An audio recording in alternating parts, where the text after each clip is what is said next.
හරි අදනේ දුවේ පුතේ අද අපි මේ වීඩියෝ එකේදී කතා කරන්න බලාපොරොත්තු වෙනවා large language model හා සම්බන්ධව තවත් එක් වීඩියෝ එකක්. එතකොට අද අපි මේ වීඩියෝ එකේදී කතා කරන්න බලාපොරොත්තු වෙන්නේ යම්කිසි ටාස්ක් එකක් කොහොමද large language models නැත්නම් GPT 3.5 turbo වගේ පාවිච්චි කරලා සිදු කරන්නේ කියන එක. ඒතර අපි කලින් වීඩියෝස් වලදී කතා කරා විවිධාකාරයේ prompting technique සම්බන්ධව. ඒතර මම වීඩියෝස් දෙකක හෝ තුනක කතා කරන්න බලාපොරොත්තු වෙනවා යම්කිසි කාර්යයක් සඳහා අපි කොහොමද prompting techniques පාවිච්චි කරන්නේ කියන එක. ඒතර මම ප්‍රධාන වශයෙන් බලාපොරොත්තු වෙනවා summarization, sentiment analysis වගේ concepts සඳහා අපි කොහොමද මේ අපි ඉගෙනගත්තු concepts පාවිච්චි කරන්නේ සහ අපි ඒවට අදාළ පොඩි පොඩි changes කරන්නේ කොහොමද accept based summarization වගේ දේවල් කොහොමද large language model එකක් through කරගන්නේ කියන එක. ඒතර අපිට මේතරදී විවිධ ආකාරයේ techniques කතා කරන්න බලාපොරොත්තු වෙනවා. ඒ වගේම හොඳ prompt එකක් ලියාගන්නේ කොහොමද? ඒ ලියන prompt එක අපි යම්කිසි target ටාස්ක් එකක් සඳහා ලියන්නේ කොහොමද කියන එක තමයි අද බලන්න බලාපොරොත්තු වෙන්නේ මේ වීඩියෝ එක හරහා. එතකොට අපි මුලින් කතා කරා වගේම ඔයාගේ අර ඉනිෂියල් කෝඩ් සෙග්මන්ට්ස් ටික ඔයාලා ලියා ගන්න වෙනවා. එතකොට අපි මේක ගැන කතා කරා කලින් වීඩියෝ වලදී. ඔයා මේ වීඩියෝ එක නම් මුලින්ම බලන්න අනිවාර්යෙන්.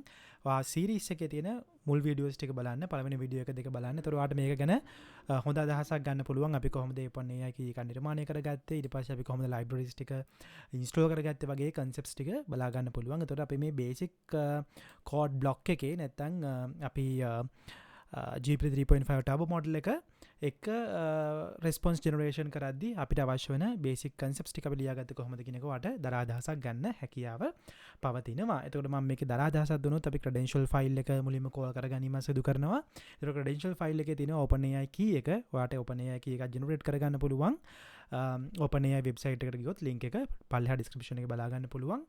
ඊට පස්සේ අපි මුලින්ම client කෙනෙක් නිර්මාණය කරලා මෙන්න මේ client හරහා තමයි API එක හරහා කෝල් කිරීමක් සිදු කරන්නේ.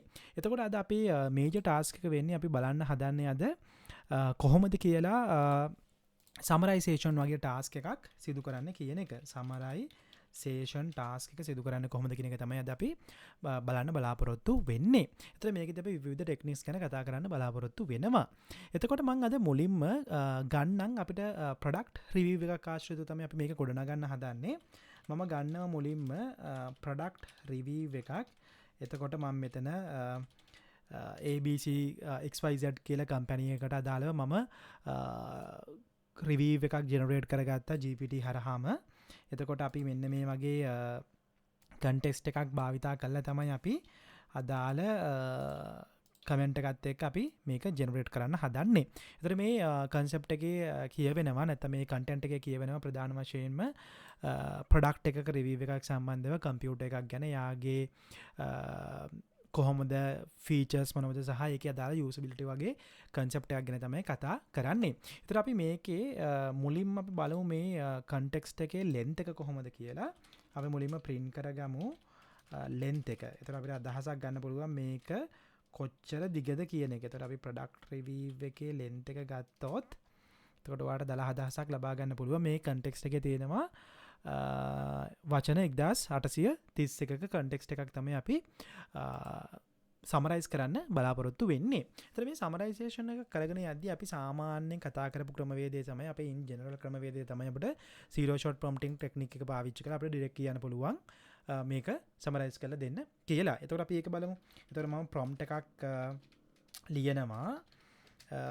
මම මුලින්ම කියන්නම් මෙයාගේ task එක මොකක්ද කියන එක.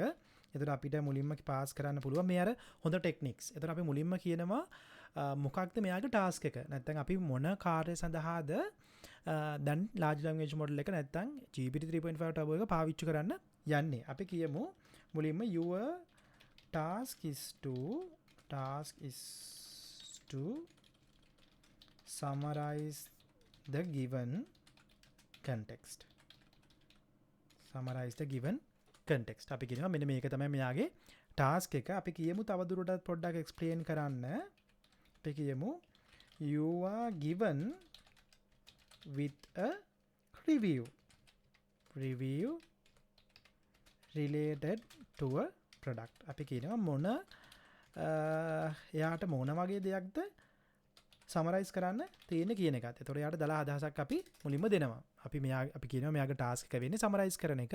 එතකොට you are given with a review related to a product. එතකොට අපි දෙවනි අපේ task එක කියමු අපි මුලම task එක කියමු දැන් summarize the review below. Summarize the review below. කියලා අපි context එක pass කරමු. එතකොට අපේ product review එකට අපිට pass කරගන්න පුළුවන්. අපි product review එක pass කරා. එතකොට අපිට product review එක ඔන්න අපිට දැන් කියන්න පුළුවන් summarize the review below කියලා product review එක pass කරන්න පුළුවන්. නැත්නම් ඔයාලට කියන්න පුළුවන් specifically මෙන්න මේක තමයි අපේ review එක කියන එක. ඒතර මම ඔන්න product prompt එක ලියාගත්තා. මේක zero shot prompting method එකට තමයි අපි ලියලා තියෙන්නේ. එතකොට මම prompt එක run කරගත්තා. දැන් අපිට තියෙන්නේ run කරගන්න අපේ complete response එක. ඒතර මම මේකට prompt එක යොමු කිරීමක් තියෙන්නේ. එතකොට අපිට දීලා තියෙනවා I'm sorry but I will need actual review test in order to generate the summary. බලමු මොකක්ද මෙතන තියෙන්නේ කියලා අවුල. අපි prompt එකේ product review එක pass කරන්න. අපි මේකේ f එක දාලා pass කරමු. එතකොට මම මෙතනදී f එක define කරලා නැහැ. එතකොට දැන් මෙතන මේ product review එක තමයි pass වෙන්නේ. එතකොට බලමු. හරි. දැන් මෙතන තියෙනවා the review highlights the exceptions features model of the XYZ computer. මම මේක පොඩ්ඩක් නිරූපණය කරගන්නම් output එකක් විදිහට අරගෙන අපිට මේක readability එක improve කරගන්න පුළුවන්. pprint එක ගත්තොත් මම කියන්නම් pprint එක import කරගන්න. ඊට පස්සේ අපි output එක print කරගමු. එතකොට අපි මුලින්ම මේක run කරගමු. output එක ඊට පස්සේ අපි preprint එක run කරගමු. එතකොට අපිට මේ වගේ comment එකක් බලා ගන්න පුළුවන්. එතකොට මේක summarize කරපු context එක අපිට කියනවා the reviewer is highly impressed with the latest model of the XYZ computer stating that it has exceeded all the expectation. දැන් ඔයාලට මෙතනදී බලා ගන්න පුළුවන් මේ review එක ඇවිල්ලා නැත්නම් මේ summarization එක ඇවිල්ලා abstractive summarization එකක්, extractive summarization එකක් නෙමෙයි, abstractive summarization එකක්.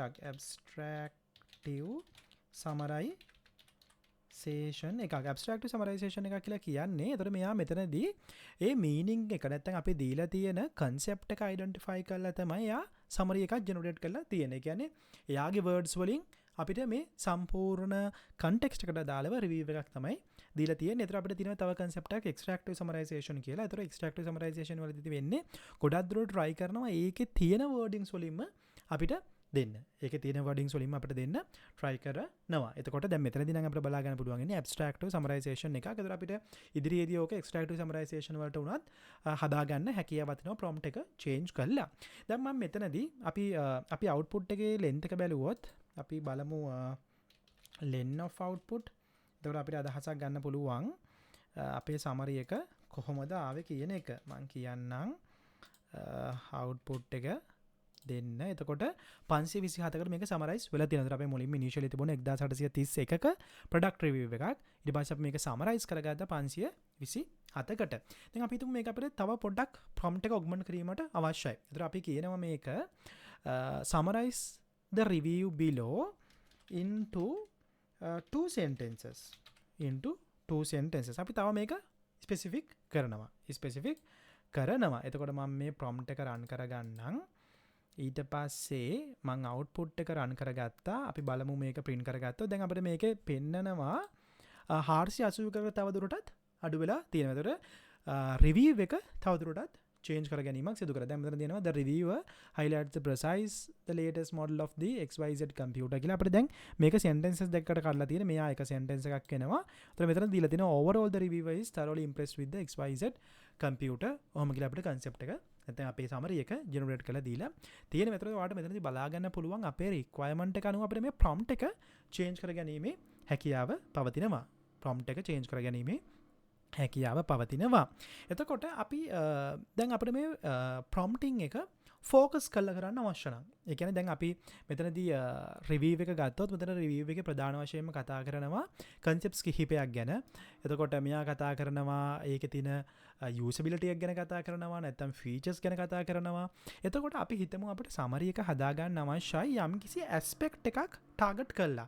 නැත්නම් අපි කියනවා aspect based summarization. එතකොට අපි හිතමු අපිට මේක change කරගන්න අවශ්‍යයි aspect based summarization method එකට summarization method එකට aspect based summarization method එකට. ඒ කියන්නේ අපි accept එකක් ගැන හිතන්න අවශ්‍යයි. accept එකක් ගැන හිතන්න අවශ්‍යයි. එතකොට අපි මේ generally prompt එක ලියාගත්තේ අපි normal කතා කරන summarization එක නැත්නම් අපි කතා කරන abstractive summarization එකට. ඉතින් මම මේක ලියාගත්තේ abstractive summarization කියන concept එක ගැන හිතලා එතකොට දැන් මට ඕනේ aspect base නැත්නම් මට ඕනේ aspect එකක් ගැන consider කරන්න. එතකොට අපිට මේක ලියන්න පුළුවන් මෙහෙම. Your task is to summarize the given context you are given with a review related to a product. අපි මෙන්න මේක කියනවා. එතකොට අපි කියනවා ඊට පස්සේ summarize the review below into 2 sentences. ඊට පස්සේ අපි කියනවා mainly focusing on the features of the product. Focusing on the features of the product. අපි කියනවා mainly mention කරන්න නැත්නම් mainly focus කරන්න features සම්බන්ධව. ඒතර අපේ දින context එකෙන් අපි කියනවා යම්කිසි aspect එකක් ගැන mainly identify කරන්න කියන එක. අපි බලමු මේක run කරලා. එතකොට මම මෙතනදී prompt එක run කරගත්තා. එතකොට අපි output එක generate කරගන්නවා. එතකොට අපි මේක run කරොත් දැන් අපිට බලා ගන්න පුළුවන් මෙයා දෙනවා output එක the XYZ computer latest model impresses with its sleek design, lightning fast performance and impressive processing power, allowing for seamless multifunctioning and handling with the resource intensive application. දැන් ඔයාලට බලා ගන්න පුළුවන් මේ දෙන output එක mainly target කරගෙන තියෙන්නේ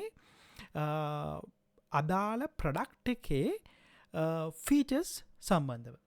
එතකොට දැන් summary එකක් අපිට generate කරලා දුන්න mainly ආ focus කරලා features සම්බන්ධව. එතකොට මෙන්න මේ වගේ අපිට summary generate කරද්දී prompt augmenting techniques පාවිච්චි කරලා නැත්නම් අපිට විවිධ අදාළ factors introduce කරලා අපිට output එක fine tune කරගැනීමේ හැකියාව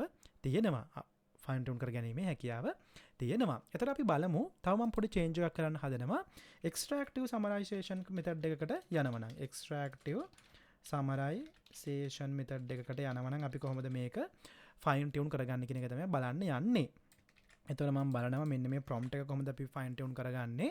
එතකොට අපි ප්‍රධාන වශයෙන් මෙන්න මෙහෙම මම ආයේ prompt එක copy කරගත්තා. මම එකම prompt එක change කරන්නේ නැත්තේ මම මේ scripts ටික ඔයාලට GitHub එකට upload කරාට පස්සේ ඔයාලට මේක refer කරනකොට ඔයාලට අදාළ අදහසක් ගන්න පුළුවන් විවිධ ආකාරයේ දේවල් වලට අපි කොහොමද පාවිච්චි කරන්න කියන එක.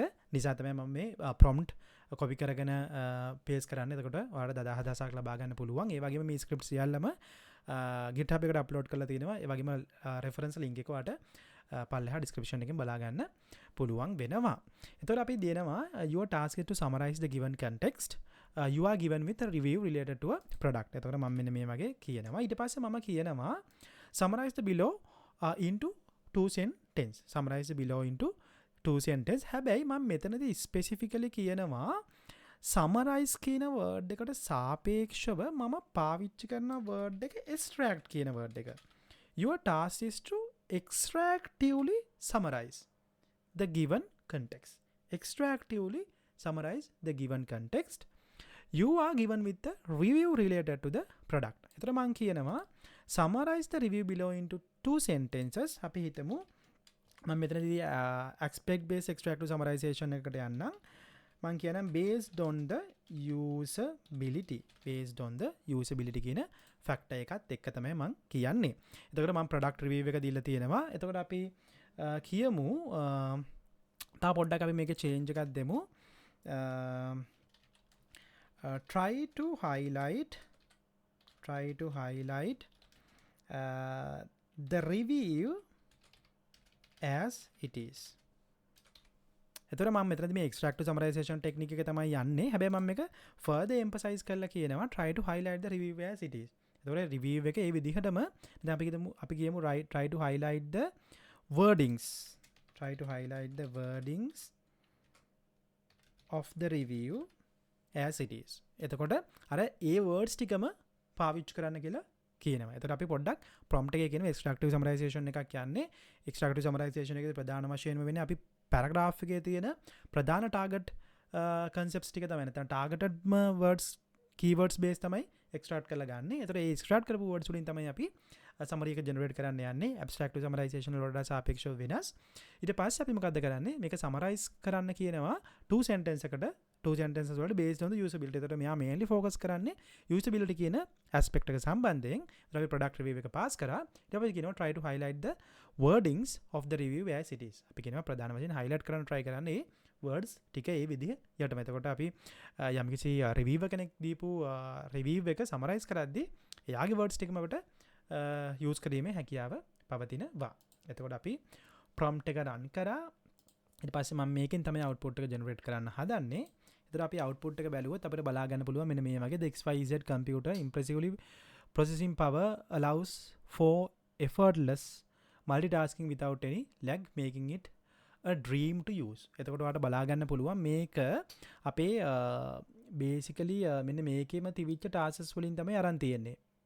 එතකොට මේකේ තිවිච්ච wordings වලම තමයි ගොඩක් දුරට මෙයා භාවිතා කරන්නේ. එතකොට අපි මේ context එක go through කරත් ඔයාලට බලා ගන්න පුළුවන් මේ context එකට අදාළව generate කරලා තියෙන ආකාරය. එතකොට මම මේක script එක දැම්මට පස්සේ ඔයා පොඩ්ඩක් මුලින්ම product review එක බලන්න. එතකොට product review එකත් එක්ක ඔයාලට idea එකක් ගන්න පුළුවන් මේකේ generate වෙන output එක. අපි length එකත් run කරලා බලමු. එතකොට ඔයාලට 289 එක output එකක් තමයි තියෙන්නේ. එතකොට අර ලොකු context එකකින් 1831ක් තිබිච්ච ලොකු context එකකින් අපේ expect එකට අනුව extractive summarization එකක් කරා. expect එකට අනුව abstractive summarization එකක් කරා.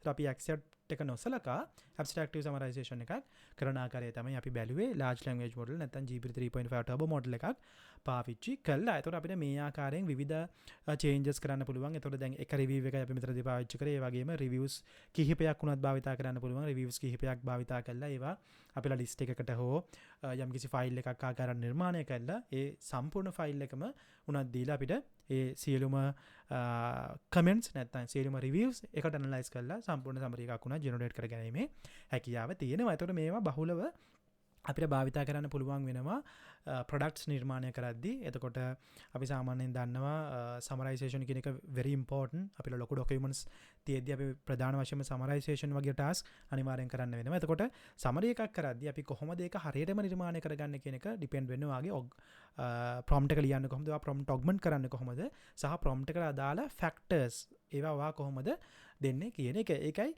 අපි කියන නිතරම prompt එකක් ලියද්දී prompt එකේ තියෙන උන context එක වාලින විදිය ඉතාමත්ම වැදගත් වෙනවා. එතකොට අපි මේ වීඩියෝ එකේදී කතා කරේ මෙන්න මේ වගේ ටාස්ක් එකට ස්පෙસિෆික් ටාස්ක් එකකට කොහොමද large language models පාවිච්චි කරන්න කියන එක. ඒතර අපි අද කතා කරා summarization කියන එක. අපි ඊට පස්සේ වීඩියෝ එකේදී නැත්නම් ඊළඟ වීඩියෝ එකේදී කතා කරමු sentimental analysis වගේ ටාස්ක් එකකට අපි කොහොමද large language model එකක් පාවිච්චි කරන්නේ, prompting techniques පාවිච්චි කරන්නේ කොහොමද, ඒකෙන් අපිට අදාළ නිවැරදි පිළිතුරක් නිර්මාණය කර ගැනීම සඳහා.